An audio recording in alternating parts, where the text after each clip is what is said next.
ఈ cars race కుంభకోణంలో కేటీఆర్ చట్టం నుండి తప్పించుకోలేడని టీపీసీసీ అధికార ప్రతినిధి జనగాని దయాకర్ పేర్కొన్నారు. తార్నాకలో మాట్లాడుతూ ఏసీబీ అధికారులు కేటీఆర్కి ఇచ్చిన నోటీసుల్లో ఎటువంటి రాజకీయ కక్షలకు తావులేదన్నారు. కాంగ్రెస్ ప్రభుత్వం రాజకీయ కక్షలకు పోకుండా ప్రజాస్వామ్యానికి కట్టుబడి పాలన చేస్తుందన్నారు. కేటీఆర్ కుంభకోణానికి పాల్పడి ప్రభుత్వంపై ఆరోపణలు చేస్తున్నారని మండిపడ్డారు. హరీష్ రావు బీఆర్ఎస్ నాయకులు ఈ కార్ రేస్ కుంభకోణంలో అవాస్తవాలు మాట్లాడుతున్నారని అన్నారు.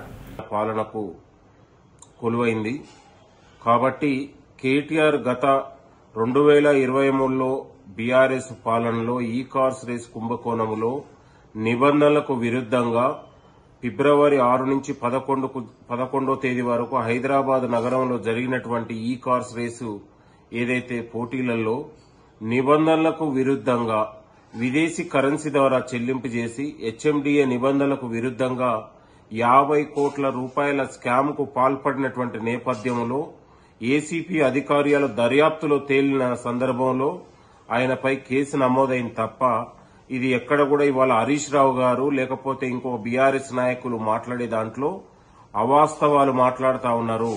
మీ తప్పిదాల్ని కప్పిపుచ్చుకొని ఇవాళ దర్యాప్తు సంస్థలు తేల్చినటువంటి నిజాలలో ఇవాళ మీరు అవినీతికి పాల్పడి 50 కోట్ల రూపాయల స్కామ్ కు పాల్పడినటువంటి ఆధారాలు బయటపెట్టినటువంటి సందర్భంలో మీ పైన ఏసీపీ అధికారులు కేసు పెడితే ప్రభుత్వం ముఖ్యమంత్రి రేవంత్ రెడ్డి గారు రాజకీయ కక్షలు చేస్తున్న అనడానికి చాలా సిగ్గుగా ఉంది. మీకు నిజంగా చిత్తశుద్ది ఉంటే, చట్టాల వైపు గౌరవం ఉంటే, న్యాయస్థానాల మీద గౌరవం ఉంటే మీరు తప్పకుండా విచారణకు హాజరు కావాల్సిందే. మీపై మోపబడినటువంటి ఏదైతే ఉన్నదో దాన్ని మీరు చట్టపరిధిలో రుజువు చేసుకోవాల్సిన బాధ్యత ఉంది. గుడ్డగాల్చి వాళ్ళ ప్రభుత్వం పైన ముఖ్యమంత్రి గారి పైన మాట్లాడేటప్పుడు మీరందరూ కూడా ఒళ్ళు జాగ్రత్త పెట్టుకుని మాట్లాడాలని కోరుతా ఉన్నాం. కాంగ్రెస్ ప్రభుత్వం వచ్చిన తర్వాత ఎక్కడ కూడా రాజకీయ కక్షలు లేకుండా ఇవాళ ఒక పొలిటికల్ ఒక డెమోక్రటిక్ వాతావరణాన్ని ఏర్పరిచినటువంటి ఘనత కాంగ్రెస్ ప్రభుత్వానికి దక్కింది. కాంగ్రెస్ ప్రభుత్వం వచ్చిన తర్వాత స్వేచ్ఛ, ప్రజాస్వామ్యం, ఒక శాంతియుత రాజ్యాంగబద్ద పాలనకు కొలువైనటువంటి సందర్భంలో పదే పదే ప్రభుత్వం పైన నిందలు వేయడం అనేది ప్రతిపక్షాలకు సరైంది కాదు. మీ పైన ఏదైతే ఈ కార్స్ రేసులో 50 కోట్ల కుంభకోణానికి పాల్పడి ఇవాళ అవినీతికి పాల్పడి మీరు ఇవాళ ప్రభుత్వంపై నిందలు వేయడం అనేది కరెక్ట్ కాదు. మీకు నిజంగా చిత్తశుద్ది ఉంటే ఏసీబీ ఇచ్చినటువంటి దర్యాప్తులో మీరు కోట్లలో తేల్చుకొని మీపై ఉన్నటువంటి ఏదైతే నేరం రుజువైందో దాన్ని రుజువు చేసుకోవాల్సిన బాధ్యత మీపై ఉంది. ప్రభుత్వం పైన మాట్లాడేటప్పుడు ఒకసారి ఆలోచించి మాట్లాడాలని కూడా బీఆర్ఎస్ నాయకులకు, హరీష్ రావుకు, ఇంకా ఉన్నటువంటి నిన్నగాక మొన్న మాట్లాడినటువంటి కింది స్థాయి నాయకులందరికీ కూడా నేను కోరుతా ఉన్నాం. ప్రభుత్వం ఒక డెమోక్రటిక్ ప్రజాస్వామ్య పాలనకు పెద్దపీట వేసింది. ప్రజాస్వామ్య గొంతులను కాపాడుతుంది. ఈ అవినీతికి పాల్పడి చట్టాన్ని తన చేతుల్లో తీసుకొని అవినీతికి ఇవాళ మీ పైన ఒక పాలన ఉన్నప్పుడు, అధికారం చేతిలో ఉన్నప్పుడు ఇష్టానుసారంగా వ్యవహరించి ఆర్థిక అరాచకాలకు తావిచ్చినటువంటి బీఆర్ఎస్ నాయకులారా, మీపై ప్రభుత్వం కాదు ఏసీపీ అధికారులు ఇచ్చారు. మీరు కోట్లనే తేల్చుకోవాల్సిన బాధ్యత మీపై ఉంది. మీరు కడిగిన ముత్యం అవుతారో లేకపోతే మీపై 50 కోట్ల కుంభకోణంలో జైలుకి వెళ్తారనేది అది కోర్టులు తేల్చుతాయి కూడా కోరుతూ ప్రభుత్వం పైన మాట్లాడేటప్పుడు కేటీఆర్ కావచ్చు, హరీష్ రావు కావచ్చు, మీరందరూ కూడా కాస్త ఆలోచించి మాట్లాడాలి. లేకపోతే కాంగ్రెస్ కార్యకర్తల ఆగ్రహానికి గురవుతారని కూడా ఈ సందర్భంగా నేను హెచ్చరిస్తా ఉన్నాను. థ్యాంక్ యూ, నమస్తే. బుద్ధ విగ్రహం తొలగించినందుకు నిరసనగా ఈ నెల 30వ తేదీన నిర్మల్ జిల్లా ముతోల్లో నిర్వహించనున్న చెలో బరిగాం బహిరంగ సభను విజయవంతం చేయాలని మాల విద్యార్థి నాయకులు పిలుపునిచ్చారు. ఈ మేరకు చెలో బొరిగాం గోడపత్రికను ఉస్మానియా యూనివర్సిటీలోని ఆర్ట్స్ కళాశాల వద్ద ఆవిష్కరించారు. ఈ సందర్భంగా వారు మాట్లాడుతూ ఈ నెలలో బుద్ధ జయంతి రోజున బోరిగాంలో ఉన్న స్థానికులు బుద్ధుని విగ్రహాన్ని ఏర్పాటు చేసుకుని పూజలు చేస్తున్న నేపథ్యంలో కొందరు బీసీ కులానికి చెందిన వ్యక్తులు వచ్చి దళితులపై దాడులు చేసి బుద్ధుడి విగ్రహాన్ని ధ్వంసం చేశారని మండిపడ్డారు. బుద్ధుని విగ్రహాన్ని ధ్వంసం చేసిన వ్యక్తులపై ఇప్పటి వరకు స్థానిక ఎమ్మెల్యే కానీ అధికారంలో ఉన్న కాంగ్రెస్ ప్రభుత్వం గాని ఎటువంటి చర్యలు తీసుకోలేదని ఆరోపించారు. బుద్ధ జయంతి రోజున మే 12వ తారీఖున ఆ బుద్ధ జయంతి కార్యక్రమాన్ని దళితులంతా కలిసి బుద్ధ జయంతి రోజున బుద్ధుని పూజిస్తూ అక్కడ ప్రజలంతా కలిసి మాల సామాజిక వర్గానికి చెందిన ఒక 100 మంది ప్రజలంతా ముకుమ్మడిగా కూలి బుద్ధునికి ఆ రోజు బుద్ధ జయంతి కార్యక్రమం కాబట్టి అక్కడ పూజా కార్యక్రమాలు, అన్నదాన కార్యక్రమాలు, మహిళలు, అక్కడ వృద్ధులు, పురుషులు అంతా కలిసి ఒక కార్యక్రమాన్ని ఏర్పాటు చేసుకుని ప్రపంచంలోనే బుద్ధుడు శాంతికి చిహ్నంగా ఉన్న సర్వమనాలకి శాంతి కోరుకున్న వ్యక్తి బుద్ధుడు కాబట్టి ఆ రోజు బుద్ధ జయంతి చేస్తుంటే అక్కడ అగ్రకులాలుగా బీసీల ముసుగులో ఉన్న 300 కాపులు బీజేపీ ఏజెంట్లుగా అక్కడ ఉంటూ అక్కడ బీజేపీ ఎమ్మెల్యే రామారావు పాటిల్ గారు అక్కడ ఇంతవరకు దాడి జరిగిన ఆ మహిళలని చూడకుండా ఎదల మీద తన్నుకుంటా బంగారు గొలుసులు గుంజుకొని పోవడం జరిగింది. ఆ వీడియోలలో చూస్తే చాలా బాధాకరంగా ఉంది. అక్కడ ఎమ్మెల్యే ఏమంటుండు, మేము యాక్షన్ తీసుకుంటాం అంటుండు. కానీ ఇంతవరకు ఆ దాడికి పాల్గొన్న 500 మంది పై ఇంతవరకు ఎలాంటి చర్యలు తీసుకోలేదు. అక్కడ ఎస్పీకి గానీ, జిల్లా కలెక్టర్ గానీ, దళిత సంఘాలు గానీ, సమత సైనిక దళాలు గానీ, అక్కడ స్థానికంగా దాడికి గురైన ప్రజలు గానీ పోయి కంప్లైంట్ ఇస్తే ఇంతవరకు ఎలాంటి చర్యలు తీసుకోలేదు. కాబట్టి ఈ నెల మేము 30వ తారీఖున చలో బుద్ధోల్ కార్యక్రమాన్ని నిర్వహించడం జరుగుతుంది. ఉస్మాన్ యూనివర్సిటీ తరఫున పెద్ద ఎత్తున ఉస్మాన్ యూనివర్సిటీ దళిత సంఘాలుగా, మాల విద్యార్థులుగా అక్కడ కార్యక్రమాన్ని విజయవంతం చేయాల్సిందిగా యావత్ తెలంగాణ రాష్ట్రంలోని దళిత సమాజాన్ని గాని, దళిత సంఘాలుగా పేరు చెప్పుకుంటున్న తెలంగాణ రాష్ట్ర వ్యాప్తంగా ఉన్న దళిత సంఘాలు, కుల సంఘాల నాయకులు ఈ విషయం పైన దళిత ఎమ్మెల్యేలు గానే స్పందించాలా. ఒక్క మాల మాదిగలు ఈ దాడి జరుగుతుందంటే ఇంతవరకు గానే ఏ ఎమ్మెల్యేలు స్పందించలేదు. రాష్ట్రంలో బట్టి విక్రమార్కగా మీరు గానే ఒక దళిత ఉప ముఖ్యమంత్రిగా ఉన్నారు. ఇంతవైపు కూడా అక్కడ దళితులపై, మాలలపై దాడి జరిగితే ఇంతవరకు ఎలాంటి స్పందన లేదు. కాబట్టి ఈ దాడి జరిగిన అక్కడ దుండగులను వెంటనే శిక్షించాలి. అక్కడ బీజేపీ ఎమ్మెల్యే ఉండి కాబట్టి ఇంతవరకు వాళ్ళ మీద ఎఫ్ఐఆర్ కేసులు ఎలాంటివి కాలేదు. కాబట్టి చర్యలు తీసుకోవాలని కోరుకుంటూ, అలాగే ఈ నెల నిర్వహించదలబెట్టిన ఈ చలో ముదోల్ బోగిరాం గ్రామం బోరేగాం కార్యక్రమాన్ని విజయవంతం చేయాలా. ఈ రేవంత్ రెడ్డి రాష్ట్ర ప్రభుత్వం, కాంగ్రెస్ ప్రభుత్వం ఇక్కడ అందగత్తెల పేరుతోటి ప్రపంచవ్యాప్తంగా సుందరమణిని తీసుకొచ్చి ఇక్కడ బుద్ధ విహార్, నాగార్జున సాగర్ తీసుకుపోయి విజిటింగ్ చేపిస్తున్నారు. అదే వేరే గుళ్ళని చేపియట్లేరుగా బుద్ధవనాన్ని విజిటింగ్ చేపిస్తారు. అదే మీరు బుద్ధుడు శాంతికి ప్రపంచం అంతా అని మహిళలకు ఒక దిక్సూచిగా చూపించారు బుద్ధ జయంతి రోజు. అదే బుద్ధ జయంతి రోజు అక్కడ బోరిగాం గ్రామంలో అక్కడ దళితుల మాలలపై దాడి జరిగింది. ఇంతవరకు కాంగ్రెస్ ప్రభుత్వం ఎలాంటి చర్యలు తీసుకోలేదు. కాబట్టి ఈ యొక్క కార్యక్రమాన్ని విజయవంతం చేయాల్సిందిగా ఈ నెల 30 తారీఖున జరుగుతుంది. కాబట్టి ఈ యొక్క దళిత సమాజాన్ని యావత్ ప్రజలందరినీ కోరుకుంటున్నాం. జై భీమ్, జై భారత. విదేశాల్లో ఉద్యోగాలు ఇప్పిస్తామని నమ్మించి లయోలా కళాశాల యాజమాన్యం ఉద్యోగ నియామకాల అధికారి మోసం చేశారంటూ విద్యార్థులు కళాశాల వద్ద ఆందోళనకు దిగారు. విదేశాల్లో ఉద్యోగం ఇప్పిస్తామని చెప్పి నకిలీ ఉద్యోగ నియామక పత్రాలను ఇచ్చారని ఆగ్రహం వ్యక్తం చేశారు. డిగ్రీ పూర్తి కాకముందే విదేశాల్లో ఉద్యోగాలు ఇప్పిస్తామని కన్సల్టెన్సీ నుండి వాట్సాప్ ద్వారా తమకు సందేశాలు పంపించినట్లు విద్యార్థులు తెలిపారు. 10 లక్షల రూపాయల చొప్పున ఒక్కో విద్యార్థి నుండి తీసుకుని విదేశాల్లో ఉద్యోగం ఇప్పిస్తామని కళాశాల యాజమాన్యం కన్సల్టెన్సీ అధికారి చెప్పారని విద్యార్థులు తెలిపారు. వారు చెప్పిన విధంగానే మొత్తం 5 మంది విద్యార్థులు ఒక్కొక్కరు 10 లక్షల రూపాయలను ఇచ్చినట్లు తెలిపారు. ఇంట్లో తమ తల్లుల బంగారాన్ని అమ్మి సైతం 10 లక్షల రూపాయలు జమ చేసి వారికి పంపించినట్లు తెలిపారు. తీరా నకిలీ విదేశీ ఐడిని సృష్టించి నకిలీ ఉద్యోగ నియామక పత్రాలను అందజేసినట్లు విద్యార్థులు పేర్కొన్నారు. ఇదే విషయమై కళాశాల యాజమాన్యాన్ని ప్రశ్నించగా నిర్లక్ష్యపు సమాధానాలు ఇచ్చినట్లు విద్యార్థులు తెలిపారు. గత 3 నెలల నుండి ఉద్యోగాల విషయమై కళాశాలకు వచ్చి వెళ్లినప్పటికీ తమను పట్టించుకోకుండా తమపైనే పోలీసులకు ఫిర్యాదులు చేస్తున్నారని, కేసులు పెడతామని భయభ్రాంతులకు గురి చేస్తున్నట్లు విద్యార్థులు ఆరోపించారు. తమకు న్యాయం చేయాలని, డబ్బులు తిరిగి ఇవ్వాలని విద్యార్థులు కోరుతున్నారు. వెంటనే తమకు డబ్బులు ఇవ్వకపోతే ఆందోళన ఉధృతం చేస్తామని హెచ్చరించారు. క్లాస్ ఫ్యామిలీ నుంచి వస్తున్న బ్యాక్గ్రౌండ్ నుంచి వస్తాను.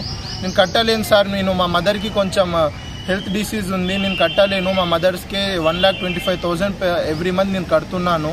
కట్టలేకన్నా కూడా 3 monthsలో మీరు వెళ్ళిపోతారు, అర్జెంట్ వేకెన్సీస్, మీరు సెప్టెంబర్లో వెళ్ళిపోతారు అన్నట్టు చెప్పి మాతో మాట్లాడిన రికార్డింగ్స్ కూడా ఉన్నాయి. మా దగ్గర ప్రూఫ్స్, ఎవిడెన్సెస్ అన్నీ ఉన్నాయి.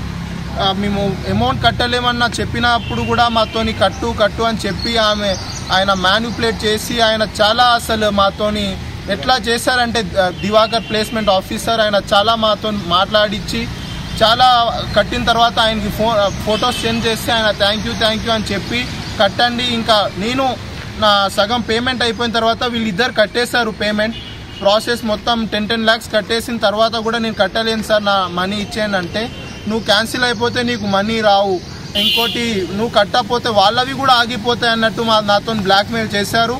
బ్లాక్మెయిల్ చేసిండు కాబట్టి నేను మిగతా అమౌంట్ కూడా లోన్ తీసుకొని మా మమ్మీ ఉన్న కొన్ని సామాన్ జ్యువెలరీ ఇవన్నీ పెట్టేసి లోన్ తీసుకొని బ్యాంక్ నుంచి తీసుకొని వచ్చి కట్టిన. ఇవి 10 lakhs నేను 5 ఇన్స్టాల్మెంట్స్లో అసలు చాలా టార్చర్ పెట్టి చాలా బ్లాక్మెయిల్ చేసి చాలా అసలు ఫోన్లు చేసి మాతో కట్టించుకున్నారు. ఇప్పుడు ఎవరు రెస్పాన్స్ చేయట్లే, అందరు ఇగ్నోర్ చేస్తున్నారు.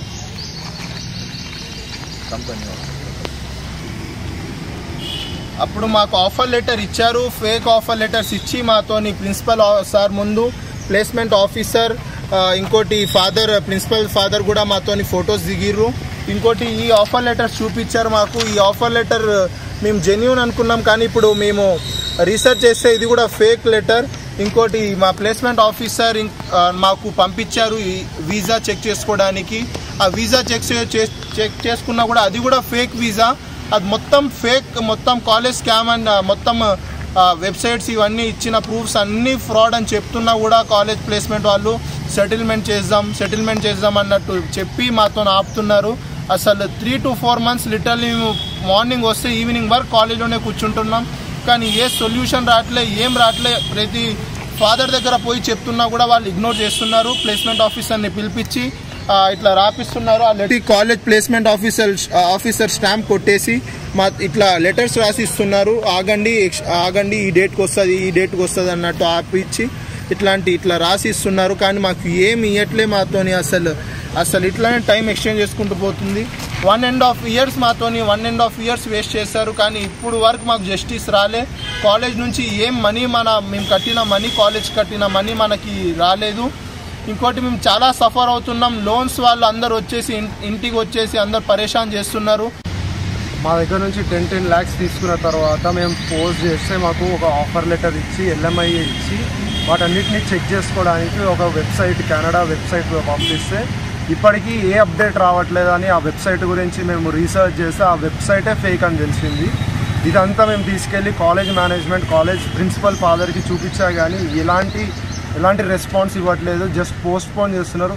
4 months నుంచి మేము కాలేజ్ వెనకాలనే తిరుగుతున్నాం, కానీ ఎలాంటి జస్టిస్ రావట్లేదు. మేము కోరుకునేది ఏంటంటే మీ మీడియా టీం మాకు సపోర్ట్ చేసి మాకు ఏదో ఒక సొల్యూషన్ ఇవ్వాలి, న్యాయం చేయాలని కోరుకుంటున్నాం.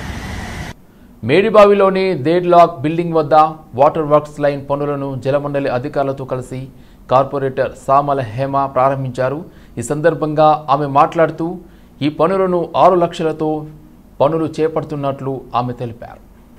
దేడ్లాక్ బిల్డింగ్ పరిసర ప్రాంతాల్లో పాతబడిన నీటి పైపుల వల్ల కలుషిత నీరు రావడం, నీటి లీకేజీలు, తక్కువ ఒత్తిడితో సరఫరా వంటి సమస్యలు తలెత్తడంతో కొత్తగా వాటర్ వర్క్స్ లైన్ ఏర్పాటు చేస్తున్నామని, ఈ నూతన లైన్ వేయడం ద్వారా ప్రజలు ఎదుర్కొంటున్న తాగునీటి సమస్యకు శాశ్వత పరిష్కారం చూపెడతామని తెలిపారు. పనులను త్వరగా పూర్తి చేయాలని అధికారులను ఆదేశించారు. అనంతరం స్థానికులతో మాట్లాడుతూ వారి సమస్యలు అడిగి తెలుసుకున్నారు. ఏదైనా సమస్య ఉంటే మా దృష్టికి తీసుకురావాలని కోరారు. ఈ కార్యక్రమంలో వాటర్ వర్క్స్ మేనేజర్ కుషాల్, నాయకులు శైలేందర్, కృష్ణ ముదురాజ్, సాగర్, మహేష్, పరశురాం, అనిత, జ్యోతి, లక్ష్మి, సుజాత, అరుణ, లలిత, ప్రబలిక, స్థానికులు తదితరులు పాల్గొన్నారు. ఓబులాపురం అక్రమ మైనింగ్ కేసులో దోషిగా తేలిన గాలి జనార్దన్ రెడ్డిని హైదరాబాద్లోని చెంచల్గూడ జైలు నుండి బెంగళూరు నగరానికి తరలించారు. బెంగళూరులో ఆయనపై పలు కేసులు విచారణలో ఉన్న నేపథ్యంలో అక్కడి పోలీసులు పీటీ వారెంట్ ఆధారంగా ఆయన్ను అదుపులోకి తీసుకుని బెంగళూరుకు తీసుకెళ్లారు. గాలి జనార్దన్ రెడ్డి ఓబులాపురం మైనింగ్ అక్రమాలకు సంబంధించిన కేసులో శిక్ష పడడంతో కొంతకాలంగా చెంచల్గూడ కేంద్ర కారాగారంలో ఖైదీగా ఉంటున్నారు. అయితే కర్ణాటక రాష్ట్రంలోని బెంగళూరులో కూడా ఆయన పలు అభియోగాలను ఎదుర్కొంటున్నారు. ఈ క్రమంలోనే అక్కడి కోర్టు జారీ చేసిన పీటీ వారెంట్తో బెంగళూరు పోలీసులు చెంచల్గూడ జైలు అధికారులను సంప్రదించారు. అవసరమైన ప్రక్రియలు పూర్తి చేసిన అనంతరం గాలి జనార్దన్ రెడ్డిని తమ వెంట బెంగళూరుకు తీసుకెళ్లారు.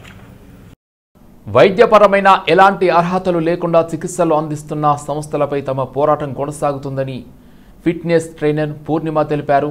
సోమాజిగూడ ప్రెస్ క్లబ్లో ఏర్పాటు చేసిన విలేకరుల సమావేశంలో న్యాయవాది హనుమంతరావు పవన్లతో కలిసి మాట్లాడారు. ఇటీవల కొన్ని మేకప్, ఇతర చర్మ సంబంధిత చికిత్సలు అందిస్తున్న సంస్థల అనైతిక చర్యలపై తాము ప్రజల్లో చైతన్యం తీసుకువస్తున్నట్లుగా కొందరు తమపై అనవసరపు ఆరోపణలు చేస్తున్నారని అన్నారు. ఇలాంటి వాటిపై ప్రజల్లో అవగాహన కల్పిస్తున్నా తమ పట్ల దూషణకు దిగడంతో పాటు చట్టపరంగా చర్యలు తీసుకుంటామని చెప్పడం హాస్యాస్పదంగా ఉందని అన్నారు. అలాంటి వారిపై న్యాయస్థానంలో కూడా ఫిర్యాదు చేయనున్నట్లు చెప్పారు. క్వాక్స్ మీద వర్క్ చేస్తున్నాం. ఒక యాంటీ క్వాకరీ మూవ్మెంట్ లాగా తయారైంది. ఇది ఇనిషియల్ గా స్టార్ట్ చేసినప్పుడు నా ఇండస్ట్రీలో జరిగిన అవకతవకల గురించి నేను ప్రశ్నించే ప్రాసెస్ లో చాలా మంది they have come to us. కొంతమంది విక్టిమ్స్ అవ్వచ్చు, కొంతమంది క్లయింట్స్ అవ్వచ్చు, కొంతమంది ఇట్లాగే రెస్పాన్సిబుల్ గా ఫీల్ అయ్యే సిటిజన్స్ అవ్వచ్చు. వీళ్ళందరూ మా దగ్గరకు వచ్చినప్పుడు అది కూడా టేకప్ చేసి మా పర్సనల్ టైంలోంచి మిగిలిన టైం కూడా కేటాయించి గత కొన్ని రోజులుగా రోజు 14 గంటల పైన పనిచేస్తున్నాం. వర్క్ చేసి ఈ ఫేక్ డాక్టర్స్ ని, ఫేక్ క్లినిక్స్ ని, అలాగే క్లినిక్స్ లో జరిగే అవకతవకల్ని ఎక్స్పోజ్ చేస్తూ వచ్చాం. దీనికి ఉన్న టైం లాస్ట్ 4-5 వీక్స్ నుంచి చేస్తున్నాము. ఈ 4-5 వారాల్లో మా చేతికి వచ్చిన వాటిని, మాకు తెలిసిన వాటిని, ఉన్న ప్రూఫ్స్ తో ప్రతిదీ లీగల్ డాక్యుమెంట్ పెట్టుకుని రెగ్యులేటరీ బాడీస్ ఇచ్చిన డాక్యుమెంట్స్ తీసుకుని ఎక్స్పోజ్ చేయడం జరిగింది. అయితే ఈ ఎక్స్పోజ్ చేసిన నేపథ్యంలో చాలా మంది రిఫార్మ్స్ చేసుకున్నారు. అది ఆహ్వానించదగ్గ పరిణామం. రెండవ ప్రాబ్లం ఏంటంటే ఈ రిఫార్మ్స్ చేసుకోలేక వాళ్ళ బిజినెస్ దెబ్బతింటం మూలాన డిఫరెంట్ వేస్ వాళ్ళు చూస్ చేసుకుంటున్నారు. ఇన్ఫ్లుయెన్సర్స్ ని మా మీద పర్సనల్ గా అటాక్ చేయడం కానివ్వండి, మా బిజినెస్ ని క్వశ్చన్ చేస్తారా, అదిగో నువ్వు చేస్తున్న బిజినెస్ ఏంటి అని అడగడం కానివ్వండి, ఇట్లా పర్సనల్ గా అటాక్ చేయడం మొదలు పెట్టారు. అండ్ చాలా ఇంకొంతమంది లీగల్ నోటీసెస్ పంపించడమే కాకుండా లీగల్ రూట్స్ తీసుకుని మా దగ్గర నుంచి మమ్మల్ని పోలీస్ స్టేషన్కి ఈడుస్తామని, కోర్టుకి ఈడుస్తామని చెప్తున్నారు. దాన్ని కూడా మేము వెల్కమ్ చేస్తున్నాము. ఎందుకంటే మీకైనా మాకైనా న్యాయస్థానం అనేది అందరికీ ఒకేలా పనిచేస్తుంది. న్యాయాన్ని, ధర్మాన్ని, జ్యుడిషియరీని మేము నమ్ముతాము.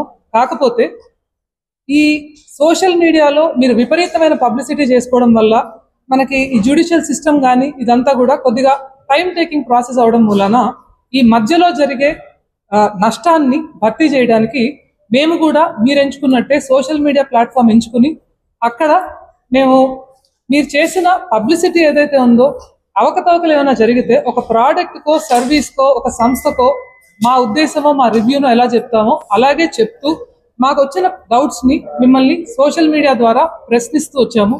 సో ఈ అడగటానికి ముందు ఈ సదరు 3 సంస్థలకి కూడా మేము పర్సనల్ గా మేము ఆ సంస్థ పేరు ఎత్తగానే if you consider HK clinic, Karthik గారికి కూడా తెలిసే విషయం. మనకి యాక్చువల్లీ హెచ్కే మీద చాలా ఇన్ఫ్లుయెన్సర్స్ కావచ్చు, యూట్యూబర్స్ కావచ్చు, చాలా ఎలిగేషన్ చేస్తున్నారని చెప్తున్నారు హెచ్కే వాళ్ళు. నేను హెచ్కే వాళ్ళ గురించి మాట్లాడుతున్నాను ఎందుకంటే నేను అక్కడ సఫర్ అయ్యాను కాబట్టి. ఓకే, సింపుల్ గా చెప్పాలంటే ఎలిగేషన్స్ కి కొన్ని రీజన్స్ కూడా ఉన్నాయండి. నేను ఒకటి చూపిస్తాను. నేను మీకు కొన్ని ఎలిగేషన్స్ వేయడానికి రీజన్స్ కూడా ఉన్నాయి. ఇది హెచ్కే గ్లోబ్, ఇది హెచ్కే గ్లోబ్ ట్రేడ్ మార్క్. చూడండి, ఇది హెచ్కే గ్లోబ్ ట్రేడ్ మార్క్. చూసారా? ఇందులో ఏముంది, వీళ్ళు ఏం అప్లై చేశారు? ట్రేడ్ మార్క్ అంటే ట్రేడ్ మార్క్ కోసం అప్లై చేశారు. స్కిన్ అండ్ హెయిర్ ప్రొడక్ట్స్, న్యూట్రికల్ products, cosmetic products, lotion, liquids, oils అని చెప్పి అప్లై చేస్తే రిఫ్యూజ్ అయింది. ఇప్పుడు చూడండి, ఇక్కడ రిఫ్యూజ్ అయింది. అదే నెక్స్ట్ మళ్ళీ వేరే అప్లై చేశారు, న్యూట్రికల్ ప్రొడక్ట్స్, పౌడర్స్, క్యాప్సూల్స్ అని చెప్పి మళ్ళీ రిఫ్యూజ్ అయింది. మళ్ళీ వీళ్ళు ఏం చేశారు, మళ్ళీ ఫేస్ వాష్, కాస్మెటిక్ ప్రొడక్ట్స్ అని అప్లై చేశారు, మళ్ళీ అబాండన్ అయింది. ఈసారి వీళ్ళు ఏం అప్లై చేశారు తెలుసా అండి? HK globe product trademark, bleaching preparations and other substances for laundry use. అంటే వీళ్ళు యూజ్ చేసే ప్రొడక్ట్స్ లాండ్రీ యూజ్ కా, లేకపోతే పీపుల్ కి ఫేసెస్ యూజ్ చేసేవా? వీళ్ళే కరెక్ట్ గా చెప్పాలి. మరి దీనికి ఆన్సర్ ఏంటో మీరే చూడండి ఒకసారి, అర్థమైందా? సో ఇలాంటివి ఉన్నాయి, ప్రూఫ్స్ లేకుండా లేవు. అందుకే చాలా మంది వీటిని నమ్మట్లేదు, ఈ ప్రోడక్ట్ ని కానీ దీన్ని కానీ. కొంతమంది ఇంకొకటి ఏంటి అంటే, వీళ్ళు రీసెంట్ గా వచ్చిన సాన్సస్ ఏవో అని చెప్పినప్పుడు పెద్ద పెద్ద కంపెనీల నుంచి ఫార్ములాస్ కొనుక్కుంటున్నారు అని చెప్పారు. పెద్ద పెద్ద కంపెనీస్ నుంచి ఒక కంపెనీ, అందులో అనుప్యూర్ బయో ప్రైవేట్ లిమిటెడ్, అనుప్యూర్. ఇది స్ట్రైక్ ఆఫ్ కంపెనీ అయిపోతే ఇప్పుడు అనుప్యూర్ బయో అని చెప్పి ప్రొప్రైటర్షిప్ తీసుకుని ఆ ప్రొప్రైటర్షిప్ మీద వీళ్ళు మ్యానుఫ్యాక్చరింగ్ చేస్తున్నారు. నాగోల్లో గురూజీ సాయిరాజ్ అనే జ్యోతిష్యుడు కుటుంబ సమస్యలు తీరుస్తానని నమ్మబలికి దంపతుల నుంచి 32,000 నగదు, 5 తులాల బంగారంతో పాటు ఉడాయించాడు. బాధితులు గుండు రజనీ ఫిర్యాదు మేరకు పోలీసులు కేసు నమోదు చేసి దర్యాప్తు చేస్తున్నారు. నాగోల్లోని అనంత వీరారెడ్డి కాలనీకి చెందిన గుండు రజని తన భర్త ప్రవర్తనలో మార్పులు రావడంతో మార్చి 16, 2025న శ్రీ రేణుకా ఎల్లమ్మ తల్లి జ్యోతిషాలయం నడుపుతున్న సాయిరాజును సంప్రదించింది. మీ భర్త ఒక మహిళ వల్ల ఇలా అయ్యాడని చెప్పిన సాయిరాజ్ సమస్య పరిష్కారానికి 10,000 ఖర్చు అవుతుందని చెప్పగా రజని తన నగలను తాకట్టు పెట్టి ఆ మొత్తాన్ని చెల్లించింది. 2 రోజుల తర్వాత పూజలు చేశానని చెప్పిన సాయిరాజ్ అదనంగా రజని మరోసారి తన నగలు తాకట్టు పెట్టి యూపీఐ ద్వారా సిరిగరి సాయి కుమార్ ఖాతాకు 22,000 పంపించింది. ఆ తర్వాత నిమ్మకాయలతో అల్యూమినియం షీట్ పెట్టి మంచం కింద ఉంచమని, 2 రోజుల తర్వాత సమస్యకు కారణమైన వ్యక్తి పేరు షీట్పై కనిపిస్తుందని సాయిరాజ్ చెప్పాడు. అయితే నిమ్మకాయను తెరిచి చూసినప్పుడు షీట్ కనిపించలేదు. సాయిరాజ్ తన గురూజీని సంప్రదించామని రజనీకి సూచించాడు. రజనీ పరిస్థితి క్లిష్టంగా ఉందని, వశీకరణ పూజ చేయాలని గురూజీ సలహా ఇచ్చాడన్నారు. Good morning sir. 28/4/2025 నాడు మన దగ్గర ఒక మహిళ 40 సంవత్సరాల మహిళ జైపూరి కాలనీ ఉంటుంది. ఒక కంప్లైంట్ ఇచ్చింది. ఈ విధంగా ఆమె ఒక రేణుకా ఎల్లమ్మ జ్యోతిషాలయం అనేది జైపూరి కాలనీలో ఒక గురూజీ సాయిరాజ్ అని వ్యక్తి పెట్టాడు. అతని దగ్గరికి ఈయన భర్త సరిగా ఉండట్లేదనే ఉద్దేశంతో అక్కడికి వెళ్ళడం జరుగుతుంది. అప్పుడు నీ భర్త వేరే మహిళతోటి మహిళా కారణంతో విడిపోతాడు కాబట్టి కొన్ని పూజలు చేస్తే దాన్ని ఆపవచ్చు, ప్లస్ భర్త కూడా ఆత్మహత్య చేసుకోవడానికి అవకాశం ఉంది, అది కూడా మనం తప్పించడం పూజలు చేయాలని ఒకసారి 10,000 రూపాయలు, మరొకసారి 25,000 రూపాయలు తీసుకోవడం జరిగింది. తీసుకొని తర్వాత మళ్ళీ అది ఏదో పూజలు చేసి ఒక నిమ్మకాయ ఇలాంటి రాగికి సంబంధించిన రేకు లాగిస్తే అది దిండు కింద పెట్టుకోమంటారు. ఆ నెక్స్ట్ డే కనబడకపోతే ఇది చాలా ఎక్కువ ఉంది, ఇంకా పూజలు చేయాలని చెప్పారు. తర్వాత డబ్బులు కావాలంటే మోసపోయానని తెలుసుకొని మళ్ళీ గట్టిగా అడిగేసరికి ఆయన ఫోన్లు లిఫ్ట్ చేయకపోవడం, అక్కడ నుంచి కాల్ చేసి వెళ్ళిపోవడం. దాంతో మా నాగోల్ పోలీస్ స్టేషన్కి వచ్చి ఆ మహిళా కంప్లైంట్ మీద కేసు కట్టడం జరిగింది. అతను పట్టుకొని అరెస్ట్ చేయడానికి ప్రయత్నం చేస్తున్నారు.